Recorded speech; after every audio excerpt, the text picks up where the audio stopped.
It is currently 1979 and a family of 3 living in Richmond receives a mysterious package containing an equally mysterious black box with a red button on top of it.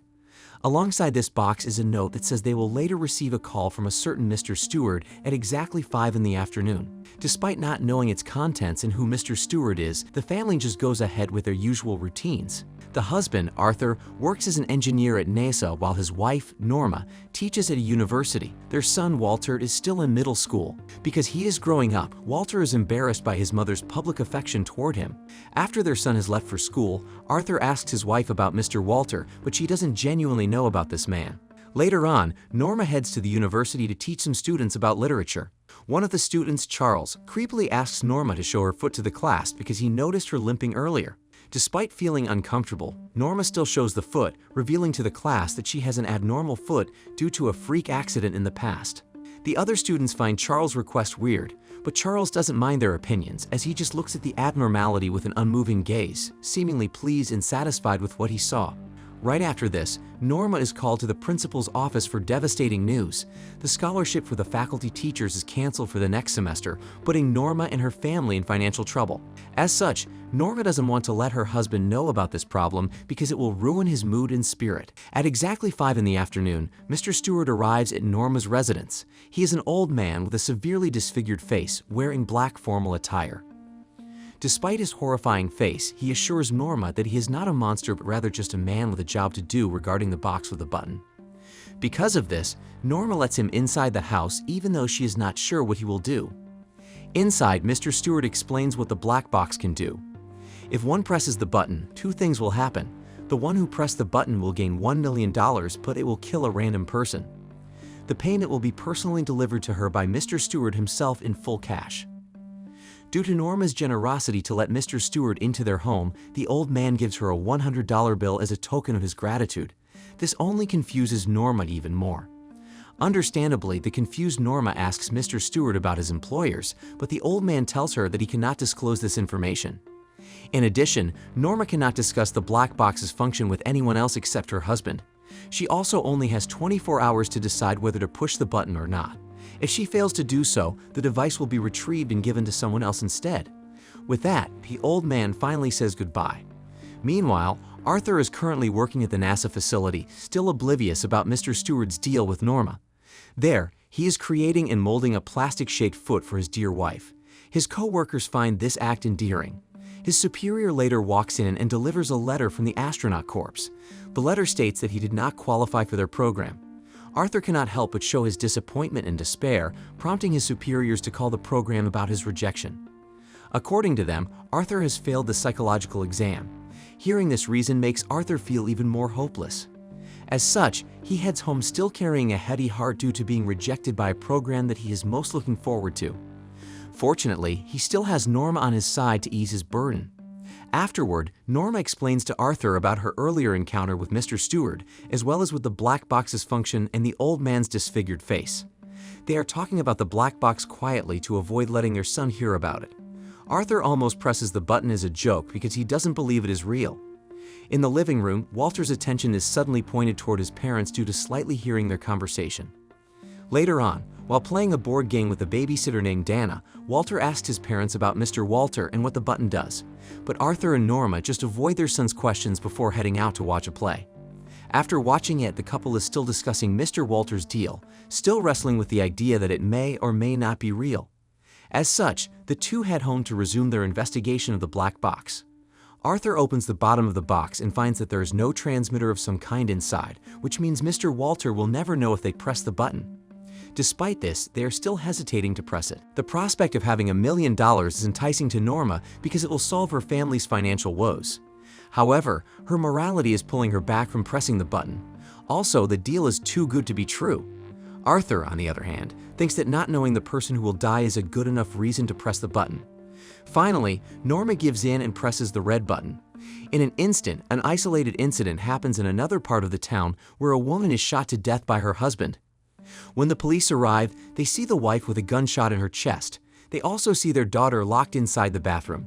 The investigators find it strange that the murderer, a rocket scientist named Jeffrey who works for NASA, has no prior history of wrongdoings and is described as a loving father. Afterward, Mr. Stewart arrives at Norma and Arthur's residence carrying a briefcase full of money, thereby proving that the black box effect is real. Since they have pressed the button, Mr. Stewart takes the black box away, telling the couple that the black box will be reprogrammed to be used by someone else.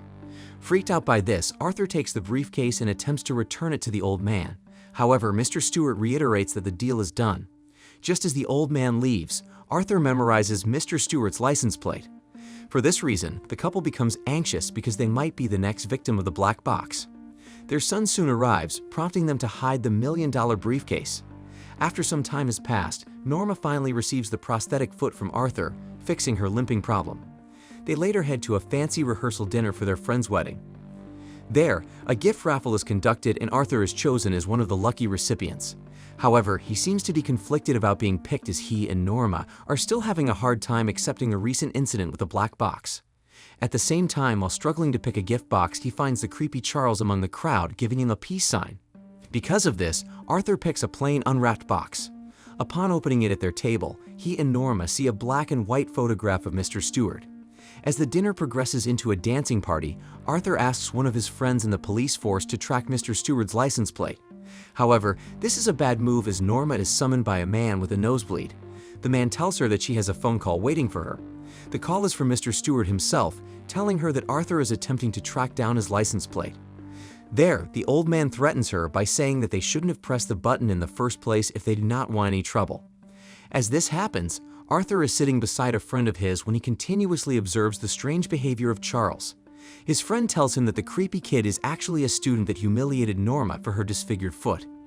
Fed up with Charles' constant looking and laughing in his direction, Arthur finally snaps and confronts the creepy kid. His angry loud voice is heard by other guests who quickly rush toward Arthur and Charles' confrontation. Arthur eventually controls his emotions and lets go of Charles before it gets any more violent. However, Charles begins to have a nosebleed. Because of this, Arthur and Norma have no choice but to leave the party. Before driving away, they notice the words "No exit" are written on the windshield of their car. Meanwhile, Walter and Dana are spending another time together alone in the house. Noticing the various science fiction books that Arthur has, Dana asks Walter what else Arthur collects. Walter then shows her the various tools and photographs about Mars, all curated by Arthur. Later on, the couple arrives at their home where they find both Walter and Dana already asleep. After waking up Dana, Norma pays her for her babysitting. Since it is already late, Arthur decides to deliver Dana to her destination. Inside the car, the young woman starts to talk cryptically. Eventually, she stops doing the strange behavior, causing her nose to bleed like the others. She also loses consciousness. When waking her up fails, Arthur has no choice but to park his car to check on her condition. However, he finds out from the young woman's driver's license card that she is actually named Sarah from Boston. All of a sudden, she regains consciousness and immediately warns Arthur that the town is not safe for him. She then leaves the car quickly to head into the motel where she will stay. Walking inside the motel, Dana is visibly terrified as people stare at her with vacant gazes, emerging one by one out of their rooms just to see her. Finally, she reaches her room, which has a map on a whiteboard. The map contains many pictures, as well as lines that point toward Arthur's family. Due to the strange interaction with Dana, Arthur quickly asks Norma for some information about the babysitter. He then shows her Dana's driver's license, which reveals her true name. That night, as they are about to sleep, Arthur suddenly notices something about Mr. Stewart's black and white photograph. He rushes to the basement to look at the wide picture of the NASA team, where he shockingly finds out that Mr. Stewart used to be part of the team as a public relations officer. The following day, Norma receives a phone call from Mr. Stewart. She asks to see him in person, but he tells her that this is not necessary as he can see her from the backyard. Upon looking there, Norma sees a guy with a vacant gaze staring right through her. Mr. Stewart then drops the call. Meanwhile, Arthur heads to the police station to see if Mr. Stewart's license plate has already been tracked. According to his friend, the license plate is government issued for the use of the NSA. Arthur spots the picture of the murdered woman that was shot by her rocket engineer husband. After finding out about this, Arthur is deeply disturbed by the correlation of her death to the black box incident. As such, he asks his investigator friend to take him to the dead woman's house. Inside the house, he sees a picture of Mr. Stewart at the table. Seeing this, he quickly informs his friend about the old man and wants to have a search warrant just for him. Aside from this, Arthur also sees a mysterious photograph of a human resource manual with some set of numbers written underneath. Even though it is not permitted to alter a crime scene, Arthur grabs the picture while his friend is not looking. Meanwhile, Norma is at the grocery store with her mother when a frantic woman appears out of nowhere. She tells Norma to head to the local library and go to the number given to her. She also advises Norma not to trust anyone, even her husband. Suddenly, the frantic woman has a nosebleed and collapses on the spot. She is immediately taken to an ambulance. And so, Norma quickly heads to the library to do what she has to do. However, she is surprised that Arthur is also there, so she hides immediately. Arthur has deduced that the numbers underneath the photograph are library numbers. There, the numbers point to a book called The Lightning Book. Inside, he finds a newspaper cut out of a NASA employee hit by lightning. Simultaneously, Nora also heads to where she is needed to go. There she finds a film which she immediately plays. The film shows Mr. Stewart before his face was disfigured. However, these individual actions are quickly known by Mr. Stewart. As such, a group of men inside the library who all have vacant gazes follow Arthur. Eventually, Arthur meets a woman named Climbing who is said to be Mr. Stewart's wife. Climbing tells Arthur that Mr. Stewart is testing them. She then leads Arthur to 3 gateways, informing him that he can only choose one. Upon holding out her hand, the gateways open, appearing like waves of water inside a glass container. Astonished, Arthur asks the lady about what happens if he chooses the wrong gateway or refuses to pick one, and Climbing responds that he will suffer eternal damnation. Having no choice, Arthur picks the second gateway. Meanwhile, Norma meets Mr. Stewart at the other part of the library. There, he reveals to Norma that he had been struck by lightning in the past, which explains why he has a disfigured face. He asks her about the emotions she felt when she first saw his face. Expecting a different answer, Mr. Stewart is surprised that Norma felt love for him due to her own disfigurement. She tearfully tells him that she understood his pain. Hearing this, Mr. Stewart asks her to take his hand. Norma does so, causing her to fall asleep. Afterward, she wakes up on her bed. She finds Arthur hovering above her, encased inside a pool of water. He then falls onto the bed, causing the water to fall as well. Immediately, Walter rushes to their room to see where all the water came from. Right after this, Walter informs them that they arrived home last night like zombies. He keeps asking questions about the water, prompting Norma to shut him up. On the other hand, Arthur is too stunned to speak about his strange experience. Meanwhile, a man named Teague from the NSA is finalizing some deal with NASA. The members from NASA ask him why the NSA is involved, but Teague doesn't answer directly. Later on, Teague has the chance to talk to one of Arthur's superiors, discreetly informing him about Mr. Stewart. It turns out that the old man has initially died from the lightning strike that disfigured his face, only to come back from the dead while laughing. As this happens, Mr. Stewart can hear their conversation about him. Afterward, Teague returns to Mr. Stewart's secret base to ask about the old man's employers, as well as the deadline for the whole test regarding the black box. Mr. Stewart responds that as long as someone presses the button, the test will never conclude. This will then be used by Mr. Stewart's employers to determine whether the human race needs to be preserved or not. Meanwhile, Norma and Arthur attend the wedding of their friend. However, it is noticeable that their moods are down. During their dance, Arthur tells Norma that he spent an hour inside the gateway. He also cannot explain what he saw inside, although he is sure it is a place. Right after this, Arthur suddenly feels sick, prompting him to go outside the building. There he meets a man named Jeffrey who points a gun at his head. Jeffrey is the rocket engineer who killed his wife earlier. Jeffrey takes him hostage, guiding Arthur inside his car and leaving the party right after. Walter follows his dad to check on him. Nora also follows her son. Walter is suddenly kidnapped by some men, causing Norma to scream for her son. However, she also gets kidnapped as a result. Meanwhile, Jeffrey tells Arthur that Mr. Stewart's employees have kidnapped his daughter. He also informs Arthur that Walter is taken as well. According to Jeffrey, Mr. Stewart and his employees are gathered at a motel, using the establishment's pool as a gateway. Aside from this, he reveals to Arthur that he killed his wife to save his daughter because he was given a dilemma to choose only one of them. All of a sudden, they encounter a man in Santa attire blocking the road, followed by a speeding truck that hits the driver's side of the car. In an instant, Jeffrey dies on the spot. Afterward, at one of the hangars of NASA, soldiers working under Mr. Stewart all head to the hangar's large door while Teague and Arthur's superior look from afar. As the gate opens, the soldiers retrieve a weakened Arthur inside. Seeing him, his superior and Teague rush toward him, with his superior telling him that what is happening is for the greater good.